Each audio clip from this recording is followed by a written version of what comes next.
आज फिर से एक नया इंटरेस्टिंग टॉपिक है जो मैंने आपको लास्ट टाइम बताया था कि पहले मैंने रेप्लिकेशन का वीडियो डाला प्रोकैरियोट्स के अंदर कि रेप्लिकेशन कैसे होता है, देन ट्रांसक्रिप्शन प्रोसेस का मैंने वीडियो डाला और आज मैं अपलोड करने जा रहा हूँ ट्रांसलेशन पे। तो ट्रांसलेशन एक बहुत ही प्रोसेस है।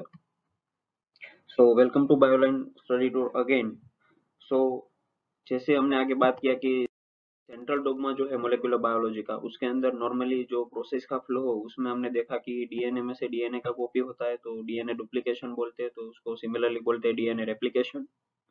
लाइकवाइज ये जो डीएनए हुआ उसका एमआरएनए में कन्वर्जन होता है, वो प्रोसेस होता है ट्रांसक्रिप्शन का। और फिर जो ये एमआरएनए है उसके पास मैसेज है कि उसमें से कौन सा प्रोटीन बनेगा, ठीक है, कौन सा अमीनो एसिड चेन बनेगा या हम बोल सकते हैं पॉलीपेप्टाइड चेन, तो वो प्रोसेस है ट्रांसलेशन।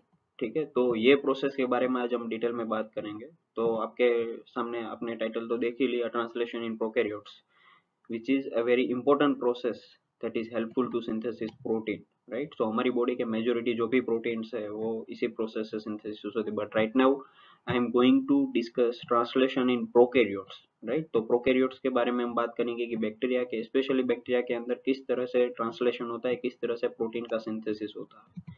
तो थोड़ी शुरुआत की बात करें तो डेफिनेशन में ये है कि ट्रांसलेशन क्या है। तो normally it is the process of synthesis of protein, as I told you earlier कि प्रोटीन सिंथेसिस होता है। तो आपको यहाँ पे याद रखना है कि कौन से इंपॉर्टेंट कंपोनेंट्स है जो यहाँ पे काम आते हैं। तो देखो आप यहाँ पे पहले है एमआरएनए, क्योंकि एमआरएनए के पास ऐसा मैसेज है, वो बताएगा आपको कि कौन सा अमीनो एसिड आएगा और वो अमीनो एसिड दूसरे अमीनो एसिड के साथ ज्वाइन होकर पूरा अमीनो एसिड चेन बनेगा। या तो हम बोलेंगे कि एक अमीनो एसिड दूसरे अमीनो एसिड के साथ बाइंड होगा बाय पेप्टाइड बॉन्ड, इसी तरह बहुत सारे अमीनो एसिड बहुत सारे पेप्टाइड बॉन्ड से कनेक्ट होंगे और बनेगा पॉलीपेप्टाइड चेन, जिसको हम प्रोटीन बोलते हैं। तो पहली रिक्वायरमेंट है एमआरएनए और मैसेंजर आरएनए जो ट्रांसक्रिप्शन से बनता है। दूसरा है tRNA, transfer RNA. Transfer RNA का मैंने अभी आपको एक स्ट्रक्चर दिखाया, तो ये ट्रांसक्रिप्शन के अंदर टीआरएनए का बहुत ही इंपॉर्टेंट रोल है, क्योंकि अमीनो एसिड से वो साइटोसोल या तो साइटोप्लाज्म के अंदर है, और ये प्रोटीन सिंथेसिस का मैकेनिज्म कहाँ पे होता है, साइटोप्लाज्म में। और साइटोप्लाज्म में एग्जिट कहाँ पे, जहाँ पे राइबोसोम है वहां पे। तो अब तीसरी रिक्वायरमेंट है राइबोसोम की। तो राइबोसोम या तो रिबोसोम एक ऐसी सेल ऑर्गेनल है जो प्रोटीन सिंथेसिस के लिए बहुत जानी पहचानी है, जो प्रोटीन सिंथेसिस में हेल्पफुल होती है, और उसके साथ बहुत सारे एंजाइम्स भी है। तो एंजाइम्स का नाम यहाँ पे लिखा है अमीनो एसिड टीआरएनए सिंथेस। ये एक ऐसा एंजाइम है जो ट्रांसलेशन प्रोसेस में हेल्प करता है। तो एंजाइम का नाम आप फिर से देख लो, enzyme amino acid tRNA synthase, ठीक है। और लास्ट रिक्वायरमेंट है अमीनो एसिड्स, ठीक है। तो अब यहाँ पे एडिशनली हमें दो तीन चीजें याद रखनी है, वो आप अपनी बुक में भी नोट कर लेना, क्योंकि आगे का प्रोसेस है वो समझने के लिए ये चीज आपको याद रखनी जरूरी है। हमें पता है कि टीआरएनए उसके अंदर टोटल 5 आर्म्स है, नॉर्मली तो 4 आर्म्स है, बट एक जो पांचवा आर्म्स है वो वेरिएबल आर्म्स है, वो अभी हमने देखा। तो टीआरएनए में 3 प्राइम है, वहां पे अमीनो 3 प्राइम एंड जो है, मैंने आपको जैसे देखा है, वहां पे अमीनो एसिड बाइंड होता है, तो उसको हम बोलते हैं अमीनो एसिड बाइंडिंग साइट। और दूसरा आपने नीचे की साइड देखा, ठीक है, तो वहां पे आपको पता चला कि एक एंटीकोडन है। तो एंटीकोडन किसके साथ बाइंड होगा, इस नेम सजेस्ट एंटीकोडन बाइंड होगा कोडन के साथ। तो एंटीकोडन कहाँ पे है, ठीक है, आपको कोडन पता है, तो कोडन नॉर्मली क्या है, 3 नाइट्रोजन बेसिस है, जिसको हम कोडन बोलते हैं। तो एंटीकोडन किसके साथ बनेगा, कोडन के साथ। अब कोडन कहाँ पे मिलेगा, एमआरएनए के साथ। तो अगर आपको कोई पूछे कि भाई ये कोडन कहाँ पे मिलेगा, एमआरएनए के ऊपर, और एंटीकोडन कहाँ पे मिलेगा आपको, टीआरएनए ऊपर। अब आपको ये भी पता है कि टीआरएनए का रोल क्या है, तो टीआरएनए का रोल क्या है, वो अमीनो एसिड को कैरी करता है। तो एमआरएनए की सीक्वेंस को रीड करके वहां पे जो सूटेबल कोडन के लिए जो अमीनो एसिड्स है, वो अमीनो एसिड्स वो टीआरएनए लाएगा, ठीक है। तो इतनी चीज आपको याद रखनी है, आगे जरूरत होगी तो मैं वो फिर से रिपीट करूंगा। तो अब हम शुरू करते हैं नॉर्मली जो उसके प्रोसेस के स्टेप्स है वो। तो यहाँ पे 3 स्टेप्स नहीं है जैसे हमने रेप्लिकेशन और ट्रांसक्रिप्शन में देखे, बट यहाँ पे 4 स्टेप्स है। तो 4 स्टेप्स में पहला स्टेप है एक्टिवेशन ऑफ अमीनो एसिड, दूसरा स्टेप है इनिशिएशन, तीसरा स्टेप है इलोंगेशन, और लास्ट स्टेप है टर्मिनेशन। तो यहाँ पे एडिशनली हम अमीनो एसिड को एक्टिवेट करते हैं, हम नहीं, मतलब कि एंजाइम करता है, बट वो कैसे करता है तो वो शुरू करते हैं। उसके पहले मैं आपको राइबोसोम का थोड़ा बेसिक डिटेल आपको बता देता हूँ कि आप यहाँ पे देखो कि ये वाला जो यहाँ पे आप लाइट ब्लू कलर का देख रहे हो वो राइबोसोम है। नॉर्मली बैक्टीरिया के अंदर कौन सा राइबोसोम प्रेजेंट है, 70S राइबोसोम, ठीक है। तो 70S तो जो 70S राइबोसोम है, वो 70S राइबोसोम कैसे बनता है, तो उसमें दो सब यूनिट है। एक यहाँ पे आप देखो, ऊपर बड़ा वाला लार्ज सब यूनिट है और नीचे स्मॉल सब यूनिट है। तो लार्ज सब यूनिट है वो 50S का है, 50, ठीक है, 50S, और नीचे वाला है वो 30 का सब यूनिट है। तो ये लार्ज सब यूनिट 50S है और ये स्मॉल सब यूनिट 30S है, ठीक है।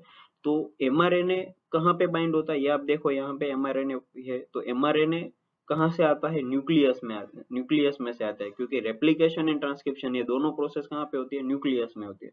फिर वहां पे एक बार एमआरएनए बन गया, अब एमआरएनए कहाँ पे आएगा, साइटोप्लाज्म में आ जाएगा, और साइटोप्लाज्म में कहाँ पे आएगा, ये राइबोसोम के पास आएगा। क्यों राइबोसोम के पास आएगा, क्योंकि ये mRNA is name suggest messenger RNA, उसके पास ऐसा मैसेज है कि उसमें से कौन सा पॉलीपेप्टाइड चेन बनेगा, उसका मैसेज उसके पास है, ठीक है। तो ये एमआरएनए कहाँ पे बाइंड होगा, अगर आपको कोई पूछे तो आपको याद रखना है कि राइबोसोम का जो स्मॉल सब यूनिट है वहां पे बाइंड होगा, ठीक है। अब यहाँ पे तीन अलग अलग साइट है, कौन सी साइट है, यहाँ पे आप ए साइट देख सकते हो, दूसरी है पी साइट, और तीसरी एक आएगी लार्ज सब यूनिट में, वो है एग्जिट साइट, ठीक है। तो वो अब मैं दिखाता हूँ आपको कि आप यहाँ पे देखो कि ये पूरा राइबोसोम है, ठीक है। तो राइबोसोम में आप देखो A site, P site and E site. E site का मतलब क्या है, एग्जिट साइट, ठीक है, उसका रोल हम बाद में डिस्कस करते हैं। पी का मतलब है peptidyl tRNA binding site, peptidyl tRNA binding site. Peptidyl tRNA का मतलब क्या, नॉर्मली टीआरएनए है उसके साथ अमीनो एसिड नहीं है बाइंड हुआ, बट टीआरएनए के साथ जब अमीनो एसिड बाइंड हो जाएगा तो उसको हम बोलेंगे पेप्टिडाइल टीआरएनए। अब वो कहाँ पे बाइंड होगा, ये पी नाम की जो साइट है वहां पे। तो tRNA plus amino acid, tRNA में कहाँ पे अमीनो एसिड बाइंड होता है, तो आपको बोलना है कि टीआरएनए में जो अमीनो एसिड बाइंडिंग साइट है वहां पे अमीनो एसिड बाइंड होगा। तो ये जो टीआरएनए अमीनो एसिड के साथ बाइंड हुआ है, तो वो आएगा और वो यहाँ पे बाइंड होगा पी के साथ, पी साइट पे। और यहाँ पे लास्ट वाला साइट है अमीनो एसिड एंट्री साइट, या तो हम बोलेंगे बाइंडिंग साइट, ठीक है। तो ये तीन टाइप की जो साइट है उसका मेजर रोल है ट्रांसलेशन समझने में। तो अब यहाँ पे बेसिक चीजें आपको पता चल गया कि एमआरएनए कहाँ से आता है, कौन सी प्रोसेस से बनता है, और वो राइबोसोम के साथ आता है, और राइबोसोम को कहाँ से राइबोसोम पे कहाँ पे बाइंड होता है, स्मॉल सब यूनिट में।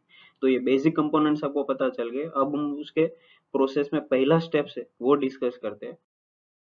तो यहाँ पे मैंने अभी आपको बताया कि A site, P site and E site, ठीक है, वो बताया। अभी ये कंपोनेंट्स के साथ एक और कंपोनेंट जो मैंने आपको बताया, टीआरएनए। टीआरएनए का बहुत ही मेजर रोल है यहाँ पे, क्योंकि is name suggest transfer RNA that carry amino acid from cytosol to we can say ribosome, ठीक है। तो यहाँ पे देखो कि ये पूरा टीआरएनए का स्ट्रक्चर है, वैसे सिंगल स्ट्रैंडेड स्ट्रक्चर है और फोल्ड होके वो बनता है क्लोवर लीफ जैसा स्ट्रक्चर। उसमें आप देख सकते हो टोटल 5 आर्म्स, 5 आर्म्स में से आप डिस्टिंक्टली देख सकते हो 4 आर्म्स।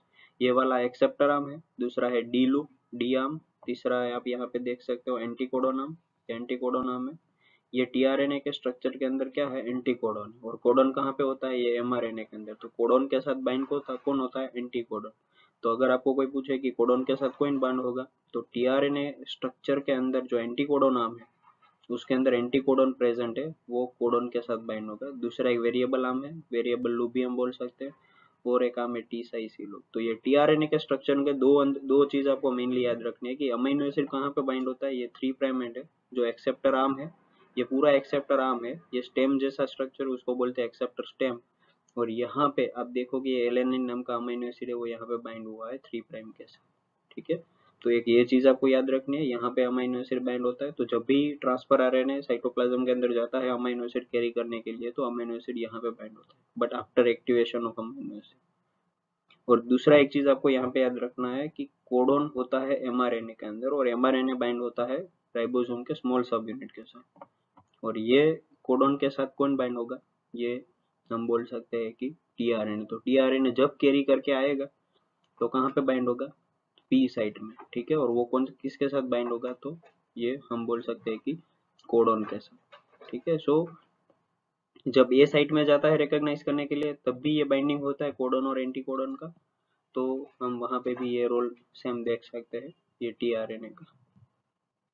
अब आगे देखेंगे कि कौन से स्टेप्स है और वो हर एक स्टेप में कौन से एंजाइम है और उसमें क्या क्या होता है। तो हम पहले स्टार्ट करेंगे एक्टिवेशन से।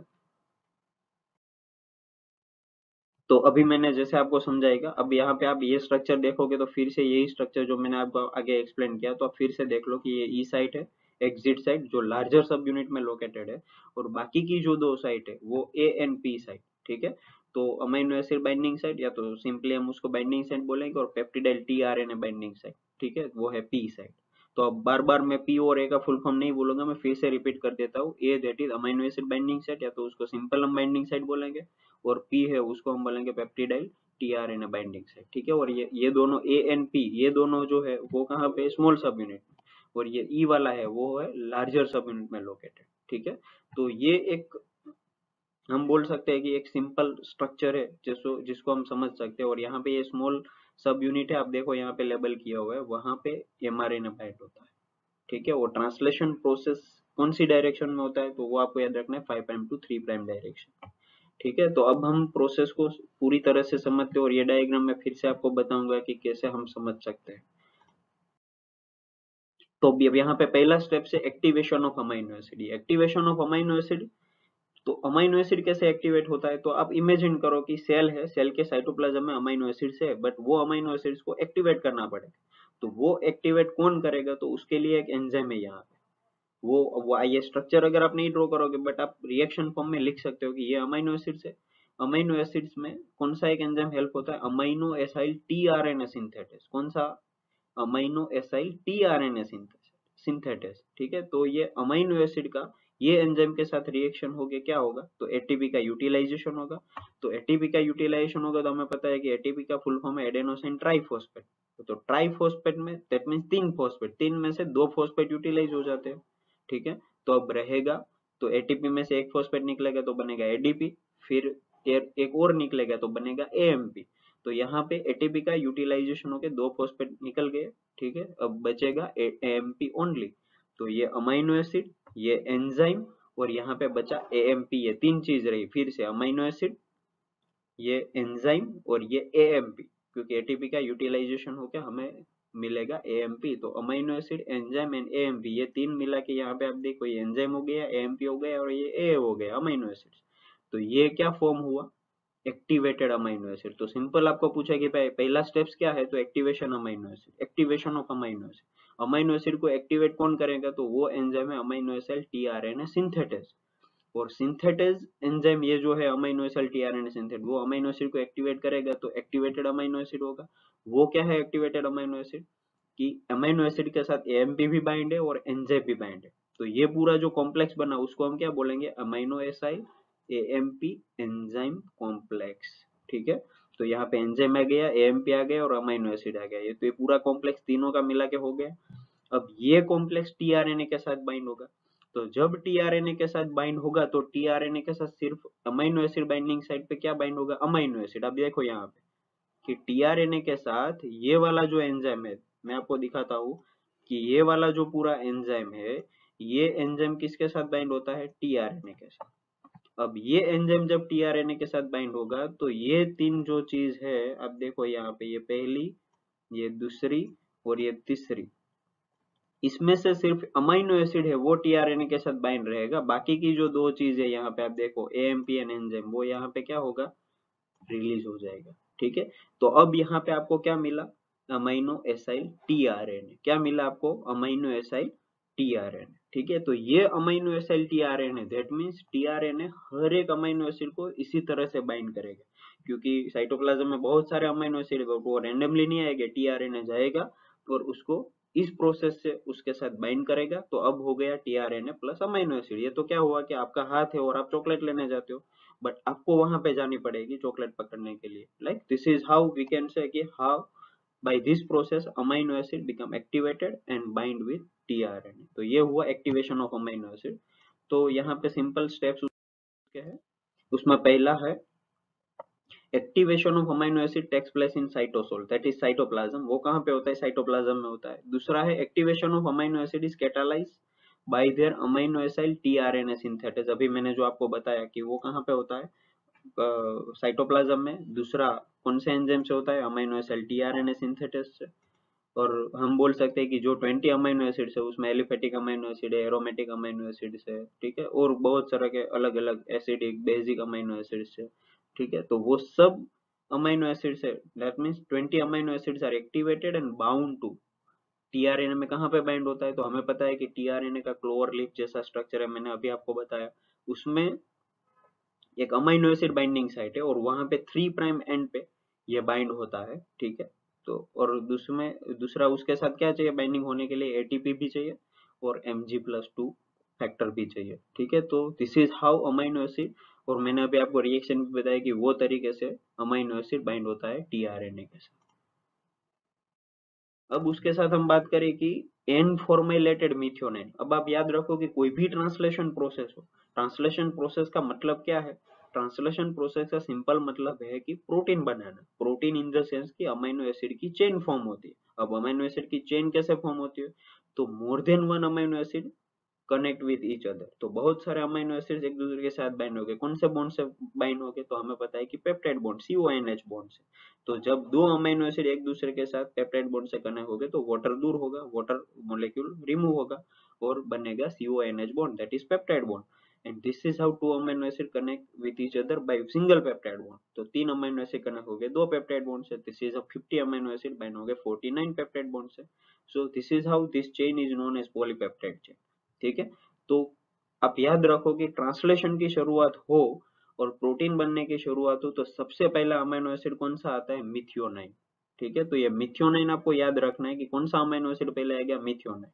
तो साइटोप्लाज्म में टीआरएनए जाएगा और सबसे पहले कौन से अमीनो एसिड को पिक करेगा, मिथियोनाइन से। तो कौन सा मिथियोनाइन है, तो वो आप देखो यहाँ पे कि बैक्टीरिया के अंदर आता है एन फॉर्माइलेटेड मिथियोनाइन, ठीक है, एन फॉर्माइलेटेड मिथियोनाइन। और यूकेरियोट्स के अंदर कौन सा होता है, सिर्फ मिथियोनाइन, ठीक है। तो आपको ये याद रखना है कि भाई बैक्टीरिया के अंदर या तो प्रोकैरियोट्स के अंदर ट्रांसलेशन प्रोसेस है तो सबसे पहला अमीनो एसिड कौन सा आता है, ट्रांसलेशन का इनिशिएशन कौन से अमीनो एसिड से होता है, तो वो है N फॉर्मेलेटेड methionine.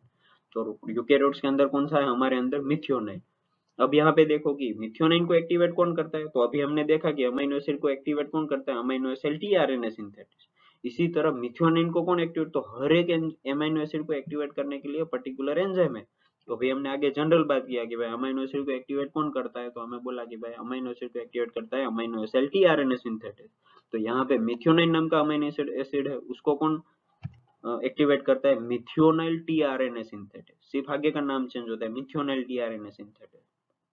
For N formyl methionine, वो हमें बैक्टीरिया का हम देख रहे हैं, यहाँ पे मिथियोनाइन हुआ, ये मिथियोनाइन का है, ये यूकेरियोट्स के लिए।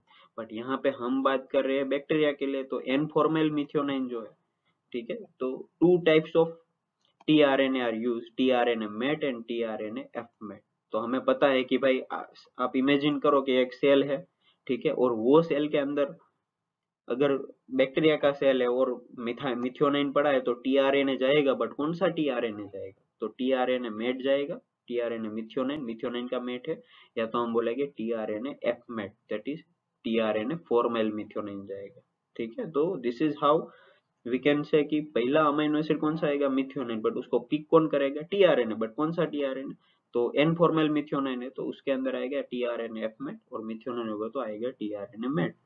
सो दिस इज हाउ ये जो 20 अमीनो एसिड्स है उसको एक्टिवेट करता है, उसका जो पर्टिकुलर हम बोलते हैं कि जो सिंथेटिक एंजाइम है वो अमीनो एसिड टीआरएनए सिंथेटिक सबका अलग अलग है, ठीक है। तो this is how amino acid become activated. अब नेक्स्ट स्टेप्स आता है इलोंगेशन, सॉरी इनिशिएशन। तो अमीनो एसिड एक्टिवेट हो गया, अब ट्रांसलेशन का प्रोसेस इनिशिएट होता है, ठीक है। तो वो कैसे होता है, तो ये सिंपल डायग्राम है, अभी मैंने आगे आपको समझा दिया, बट यहाँ पे IF1 IF2 IF3 ये सब है, तो वो कैसे पता चलेगा, मैं यहाँ पे आपको दिखाता हूँ। इनिशिएशन में क्या है, पहले आप देख लो, फिर मैं डायग्राम में आपको एक्सप्लेन करता हूँ। आप याद रखना कि कौन सा कंपोनेंट्स और उसका क्या क्या फंक्शन है। पहले देखो कि first step, initiation is the first step, पहला स्टेप आ गया एक्टिवेशन ऑफ अमीनो एसिड्स। तो once amino acid become activated by specific enzyme, अब आता है इनिशिएशन। तो इनिशिएशन में पहले आता है, देखो बहुत ही इजी प्रोसेस है as compare to replication and transcription. सबसे पहले आता है इनिशिएशन फैक्टर 3, और वो कहाँ पे बाइंड होता है, तो हमें पता है कि लार्ज सब यूनिट है, स्मॉल सब यूनिट, तो स्मॉल सब यूनिट 30 है, वहां पे आके IF3 बाइंड होता है। अभी IF3 क्यों बाइंड होता है, तो IF3 का एक पर्टिकुलर रोल है कि पहले आप देखो कि IF3 आके 30 राइबोसोमल यूनिट से बाइंड हो गया। अब IF3 आके बाइंड हो गया, तो IF3 का रोल ये है कि लार्ज यूनिट और स्मॉल सब यूनिट, ये दोनों को एक दूसरे से अपार्ट करता है, एक दूसरे के साथ मिलने नहीं देता है, वो दोनों को अलग रखता है। सो ट्रांसलेशन प्रोसेस इजीली हो जाएगा, ठीक है। और यहाँ पे देखो कि पहले आता है इनिशिएशन फैक्टर 3 जो 30S स्मॉल सब यूनिट से बाइंड हो जाता है। फिर आता है एमआरएनए भी स्मॉल सब यूनिट से बाइंड होता है 30S राइबोसोमल यूनिट से। और हमें पता है कि ट्रांसलेशन का इनिशिएशन कोडन क्या है, तो वो आपको याद रखना है AUG। इनिशिएशन कोडन क्या है, AUG। एंड टर्मिनेशन कोडन क्या है, या तो स्टॉप कोडन क्या है, तो वो है UAA, UAG एंड UGA। कौन सा है, UAA, UAG और UGA, ठीक है। तो अभी हम टर्मिनेशन या स्टॉप कोडन की बात नहीं करें, अभी हम सिर्फ इनिशिएशन कोडन की बात करें। और कोडन कहाँ पे, मैंने आपको आगे बताया कि कोडन है एमआरएनए के ऊपर। तो एमआरएनए में पहला कोडन कौन आएगा, AUG। तो AUG is known as start codon और इनिशिएशन कोडन। तो पहले आ गया IF3 स्मॉल सब यूनिट के साथ बाइंड हो गया, फिर आएगा एमआरएनए, वो स्मॉल सब यूनिट के साथ बाइंड हो गया। बट एमआरएनए किस तरह से बाइंड होगा, तो हमें पता है कि स्मॉल सब यूनिट में दो साइट है, P site and A site. तो P साइट है उसको हम पेप्टिडाइल साइट बोलते हैं।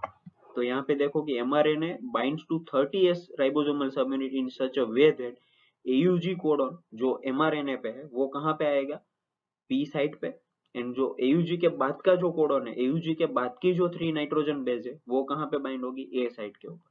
तो आप देखो कि जस्ट इमेजिन करो कि ये पूरा, फॉर एग्जांपल आप देखो कि ये जो पूरा है वो राइबोसोम है, और ये राइबोसोम का जो आप देखो कि ये राइबोसोम का पूरा स्मॉल सब यूनिट। तो ये वाला जो लाइट है वो क्या है, वो पी साइट है। और यहाँ पे आप देखो थोड़ा कि ये ए साइट है, तो ये पी साइट और ये ए साइट उसके बाजू का। तो एक एमआरएनए आएगा और ये एमआरएनए आके क्या करेगा, देखो इस तरह से होगा कि एमआरएनए यहाँ से आएगा, ठीक है। तो पहले पी साइट पे बाइंड होगा, यहाँ पे AUG कोडन होगा, और दूसरा यहाँ पे क्या होगा, तो हमें पता है कि सिंपल सेकंड कोडन होगा, ठीक है। तो this is how we can say कि पहले IF3 आके स्मॉल सब यूनिट से बाइंड हो जाएगा, फिर mRNA आएगा वो स्मॉल सब यूनिट से बाइंड होगा। बट कौन से तरीके से बाइंड होगा, तो mRNA के ऊपर जो स्टार्ट कोडन है, इनिशिएशन कोडन है, वो P साइड पे आ जाएगा, और AUG के बाद की जो 3 नाइट्रोजन बेस, दैट मीन जो कोडन है वो A साइड पे बाइंड होगा। तो यहाँ पे आके mRNA बाइंड हो गया, ठीक है। तो आपको ये चीज पता चल गई। अब देखो कि tRNA साइटोप्लाज्म में जाएगा और वहां से फॉर्माइलेटेड मिथ्योलाइन लाएगा, क्योंकि पहला तो मिथ्योलाइन लाना है, दैट इज F-MET tRNA, क्योंकि tRNA के साथ बाइंड हो गया मिथ्योनाइन, इनफॉर्मल मिथ्योनाइन बाइंड हो गया। तो हमें पता है कि साइटोप्लाज्म के अंदर कौन सा अमीनो एसिड पहले आएगा, फॉर्मल मिथ्योनाइन। तो ये इनफॉर्मल मिथ्योनाइन tRNA के साथ बाइंड होगा, तो क्या बनेगा, F-MET tRNA, ठीक है। और वो कहाँ पे आएगा, तो हमें पता है कि P साइट पे आएगा। अब इमेजिन करो कि सबसे पहले राइबोसोम था, उसका लार्ज सब यूनिट था, स्मॉल सब यूनिट था, स्मॉल सब यूनिट में P और A साइट थी। तो पहले IF3 आ गया, इनिशिएशन फैक्टर आ गया, वो लार्ज और स्मॉल दोनों सब यूनिट को क्या करता है, एक दूसरे से अपार्ट रखता है। और फिर स्मॉल सब यूनिट जो है वहां पे P साइट पे AUG कोडन रहेगा, mRNA उस तरीके से बाइंड होगा, और वहां पे tRNA जाता है साइटोप्लाज्म में, और वहां से फॉर्मल मिथ्योनाइन को लाता है कैरी करके, और कहाँ पे बाइंड करेगा, P साइट पे बाइंड करेगा, ठीक है। और ये P साइट के साथ बाइंड होने की जो स्पेसिफिसिटी है, वो स्पेसिफिसिटी कौन इंड्यूस करता है, IF2। तो आपको पता चले कि भाई लार्ज आपको ये क्वेश्चंस पूछ सकते हैं कि भाई लार्ज सब यूनिट और स्मॉल सब यूनिट दोनों को एक दूसरे से सेपरेट कौन रखता है, तो वो है IF3। पहला अमीनो एसिड कौन सा आता है ट्रांसलेशन इनिशिएशन में, तो वो है फॉर्माइल मिथ्योनाइन प्रोकैरियोट्स के अंदर। अब दूसरी चीज कि कोडन कहाँ पे, mRNA पे, कौन सा पहला स्टार्ट कोडन है, AUG, ठीक है। दूसरा एक क्वेश्चन आएगा कि फॉर्मल मिथ्योनाइन आएगा पहले, तो उसको कैरी करने कौन जाता है, tRNA। तो जब फॉर्मल मिथ्योनाइन tRNA के साथ बाइंड होगा तो क्या बनेगा, तो हमें पता चला कि F-MET tRNA बनेगा। और वो कौन सी साइड पे आके बाइंड होगा, सबसे पहले P साइड के साथ। अब P साइड के साथ बाइंड हो गया, तो वो बाइंड करने की स्पेसिफिसिटी कौन प्रोवाइड करता है, IF2, ठीक है, with the utilization of GTP again energy intermediate से, तो जीटीपी का यूटिलाइजेशन होगा। और IF1 का रोल क्या है, तो IF1 prevent binding of F-MET tRNA is in A site. tRNA जाएगा, फॉर्माइल मिथ्योनाइन को कैरी करके लाएगा, पर वो ध्यान रखेगा कि A साइट के साथ बाइंड ना हो जाए। तो वो A साइट के साथ बाइंड ना हो जाए, इसलिए कौन सा फैक्टर है वहां पे, IF1, ठीक है। तो ये IF का मतलब है इनिशिएशन फैक्टर। तो इनिशिएशन की जो प्रोसेस है उसमें ये 3 फैक्टर है, वो बहुत ही इंपॉर्टेंट रोल प्ले करते हैं, IF3, जो दोनों सब यूनिट को सेपरेट करता है IF2, ठीक है, वो बाइंडिंग स्पेसिफिसिटी रखता है, क्योंकि इनिशिएशन करना है, स्टार्ट करना है, तो स्टार्ट करने में सबसे ज्यादा इंपॉर्टेंट रोल किसका है कि वो प्रमोट करेगा कि आपको फॉर्मल मिथ्योनिन वहां पे कैरी करके कहा कौन सी साइड पे आना है, पी साइड पे आना है, और बाजू वाली जो साइड है वो क्या करेगी, बाजू वाली साइड है वो एम्प्टी रहेगी, ए साइड, ठीक है। तो ये स्टेप्स हुआ इनिशिएशन का।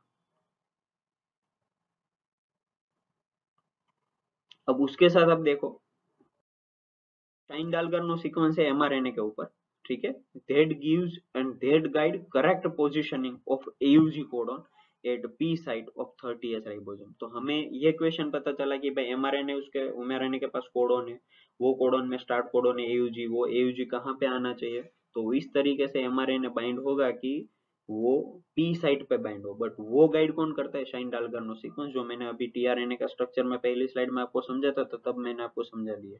और अब पहला टीआरएनए जो फॉर्मल मिथ्योनिन को कैरी करता है, तो हम उसको बोलेंगे अब F formal methionine tRNA, F met tRNA. तो ये एफ मेट टीआरएनए एक बार पी साइट पे बाइंड हो गया, ये पहला स्टेप्स हुआ ना, जो पी साइट पे बाइंड हो, ठीक है। तो IF3, IF2 एंड IF1 अब वो रिलीज हो जाएंगे, उसका काम खत्म हो गया। और वो जैसे ही तीनों फैक्टर निकल गए, तो तब क्या होगा, 50S वाला जो लार्जर सब यूनिट था वो किसके साथ बाइंड हो जाएगा, 30S सब यूनिट के साथ, और वो कंबाइन होके बन जाएगा 50S plus 30S, it become 70S, ठीक है। और exit site is located in 50S, जो मैंने आपको बताई थी, एक पी साइट है, एक ए साइट है, और लास्ट वाली ई साइट है। ई साइट किसके अंदर लोकेटेड है, लार्जर सब यूनिट के साथ। तो यहाँ पे इनिशिएशन, इतना इनिशिएशन है कि इनिशिएट हो गया। अब पहला अमीनो एसिड आके इनिशिएशन हो गया फॉर्मल मिथ्योनाइन से, अब दूसरा आएगा, तीसरा आएगा, चौथा आएगा। तो पहला कौन सा अमीनो एसिड है, मिथ्योनाइन, वो कौन सी साइड पे था, पी साइड पे। अब दूसरा आएगा तो दूसरा भी कहाँ पे आएगा, पी पे आएगा, बट पी तो ऑलरेडी फुल है, तो पी वाला जो फॉर्मल मिथ्योनाइन टीआरएन है उसमें वो कहाँ पे चला जाएगा, ए के ऊपर चला जाएगा। अब पी खाली हो गया, ये मैं आपको इलोंगेशन का बात कर रहा हूँ। इलोंगेशन में क्या होगा, तो वो आप समझो कि राइबोसोम मूव होता है, राइबोसोम पहले अभी किसके ऊपर है, इनिशिएशन में एयूजी के ऊपर है। अब राइबोसोम मूव होगा 5 प्राइम टू 3 प्राइम डायरेक्शन में, सेकंड कोडन पे जाएगा, फिर थर्ड कोडन पे जाएगा, फिर फोर्थ कोडन पे जाएगा, और जैसे कोडन की सीक्वेंस है उसके अकॉर्डिंगली अमीनो एसिड्स ज्वाइंट हो गए। तो each codon specific for each amino acid, ठीक है। तो पहले फर्स्ट कोडन है एयूजी, जहां से स्टार्ट होता है। तो अब ribosome 5 prime to 3 prime direction में मूव होगा, और जैसे ही वो मूव होगा तो क्या होगा, सेकंड कोडन पे आ जाएगा, फिर थर्ड कोडन पे, फिर फोर्थ कोडन पे। तो अब आप देखो कि पी साइट है, उसके ऊपर एन फॉर्मल मिथ्योनाइन टीआरएनए था, ए साइट खाली थी, ठीक है।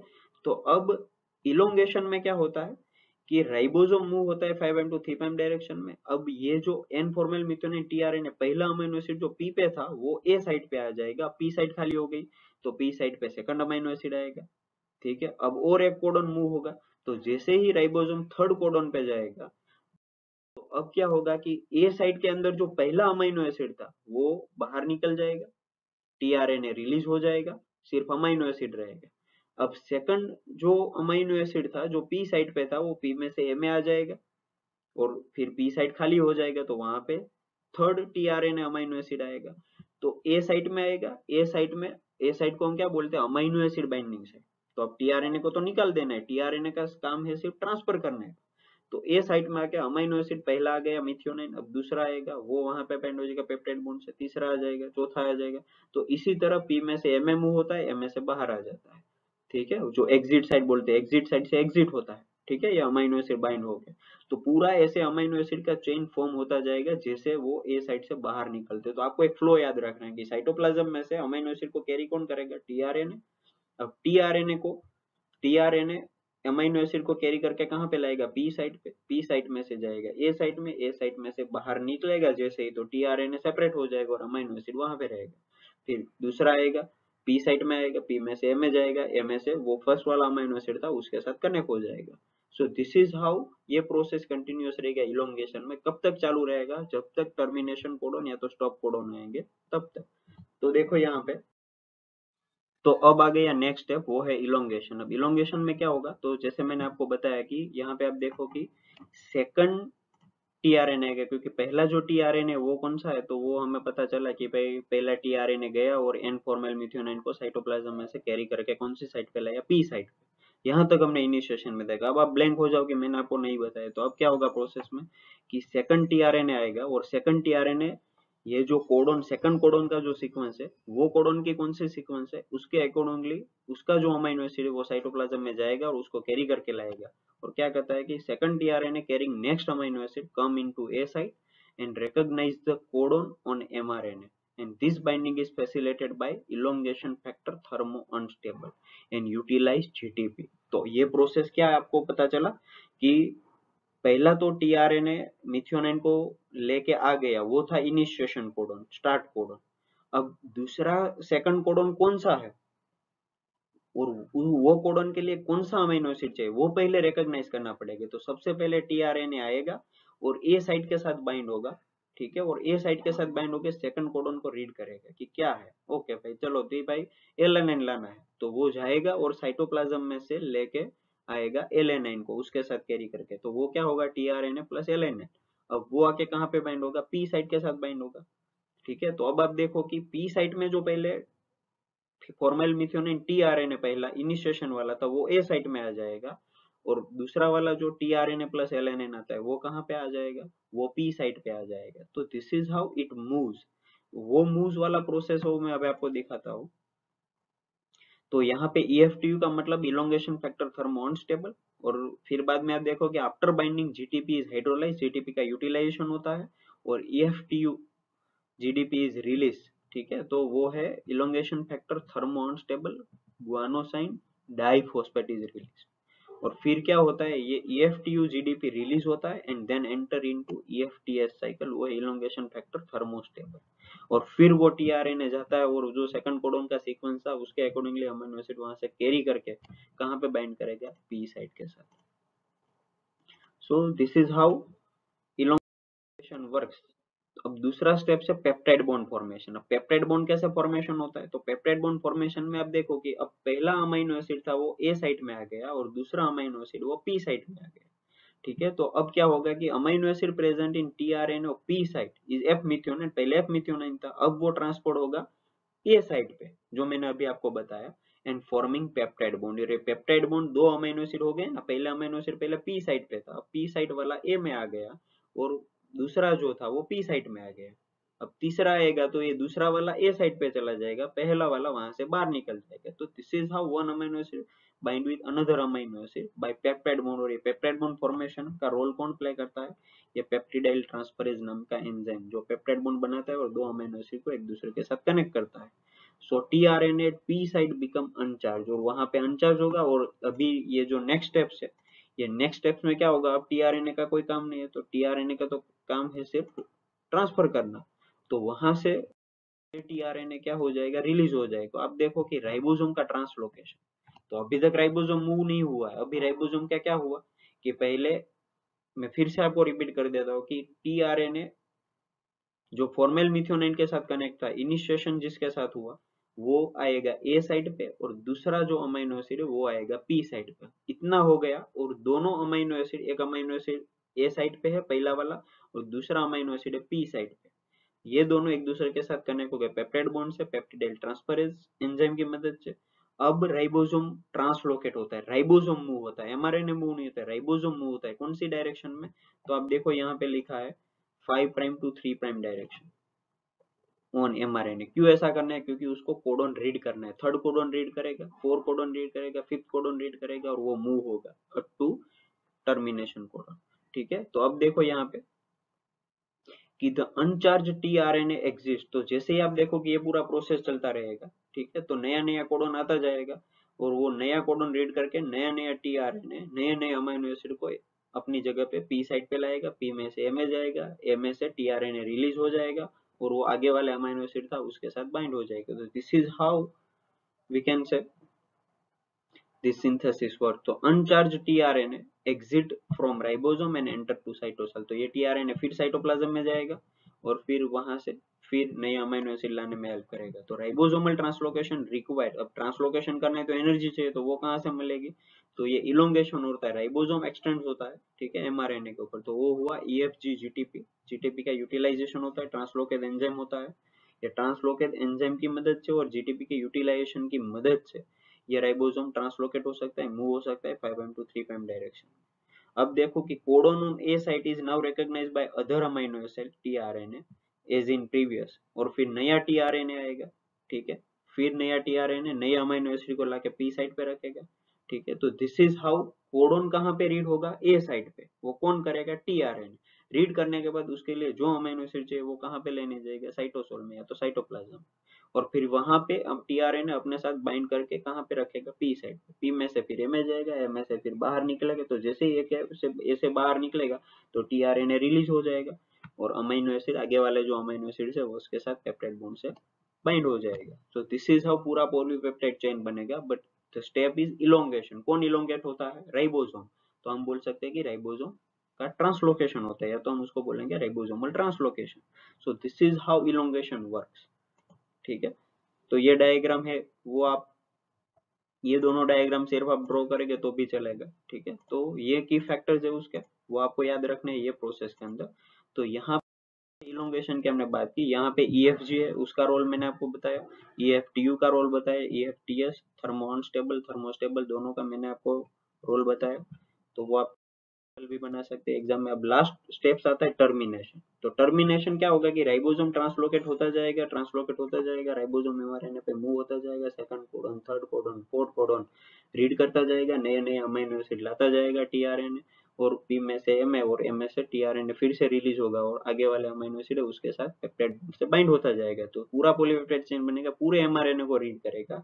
बट वो रीड करते करते जो स्टॉप कोडोन आ जाएंगे, स्टॉप कोडोन 3 प्रकार के हैं, यूए, यूएजी एंड यूजीए। तो कोई भी कोडोन आएगा वहां पे राइबोसोम ट्रांसलोकेट होना स्टॉप हो जाएगा, और जैसे ही स्टॉप होगा वहां पे तो नई अमीनो एसिड टीआरएनए नहीं लाएगा और वहां पे ये पॉलीपेप्टाइड चेन बनना बंद हो जाएगा। तो अगर स्टॉप कोडन अपीयर हुआ तो फिर वहां से टीआरएनए नए अमीनो एसिड को कैरी नहीं करेगा और फिर वो सीक्वेंस के अकॉर्डिंगली वहां पे कोई अमीनो एसिड साइटोसोल में से नहीं आएगा। सो यहाँ पे पॉलीपेप्टाइड चेन बनना, पॉलीपेप्टाइड का सिंथेसिस होना स्टॉप हो जाता है, ठीक। तो यहाँ पे और एक चीज आपको याद रखनी है कि the stop codon are recognize. अब ये स्टॉप कोडन को रिकॉग्नाइज कौन करता है? तो स्टॉप कोडन को रिकॉग्नाइज करेगा 3 अलग अलग टाइप के प्रोटीन है, उसका नाम है रिलीजिंग फैक्टर, ठीक है, RF1, RF2 एंड RF3। ये RF1, RF2 and RF3 releasing factor 1, releasing factor 2 and releasing factor 3, वो क्या करता है? वो हाइड्रोलाइज करता है and cause release of all component 30S 50S mRNA and polypeptide, सबको सेपरेट कर देता है, क्योंकि नया जो पॉलीपेप्टाइड चेन बना उसको वहां से निकालना तो पड़ेगा ना। तो वो कौन निकालने में हेल्प करता है? Releasing factors. तो RF1 का रोल क्या है? वो यूए एंड यूएजी को रिकॉग्नाइज करता है, और RF2 किसको रिकॉग्नाइज करता है? UA and UGA. whereas RF3 dissociate करता है 30S एंड 50S सब यूनिट को, ठीक है। तो इसी तरह लार्ज स्मॉल सब यूनिट दोनों सेपरेट हो गए और एमआरएनए भी वहां से सेपरेट हो जाएगा, और हम बोल सकते हैं कि नया जो अमीनो एसिड चेन बना है वो भी सेपरेट हो जाएगा। तो इसी तरह हमारा जो हम बोल सकते हैं कि हमारे यूकेरियोट्स के अंदर, या तो हम बोल सकते हैं कि प्रोकैरियोट्स के अंदर ये प्रोसेस समझ सकते हैं, बट यहाँ पे मैंने आपको समझाया कि प्रोकैरियोट्स के अंदर ट्रांसलेशन कैसे होता है। 4 अलग अलग स्टेप्स है, मेनली 3 स्टेप्स है, बट एक स्टेप आगे हमने ऐड किया, activation of amino acid. Amino acid active होगा तो टी साइड टीआरएनए के साथ बाइंड होगा, ठीक है। और फिर आगे आता है initiation, then elongation and then termination. Initiation में एनफॉर्मल मिथ्योनाइन को याद रखना है प्रोकैरियोट्स के अंदर, इलोंगेशन में राइबोसोम का ट्रांसलोकेशन याद रखना है, और टर्मिनेशन के अंदर रिलीजिंग फैक्टर का रोल आपको याद रखना है, और साथ में आपको टर्मिनेशन कोडन के नाम याद रखने हैं, ठीक है। तो ये प्रोसेस पूरा हुआ। यहाँ पे आप टेबल में देख सकते हो RF1, RF2 एंड RF3 का रोल्स यहाँ पे लिखा हुआ है।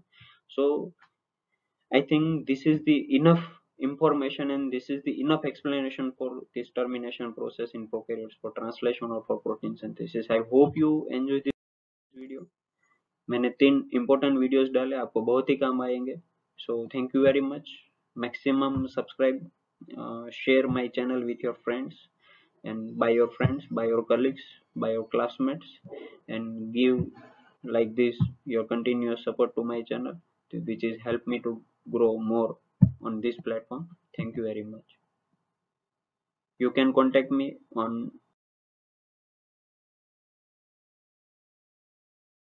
this given mail ID, harishkalsaria30.04@gmail.com, or if you have any suggestion, you can put in comment box, or you can mail me on this mail ID. Thank you very much. Have a great day.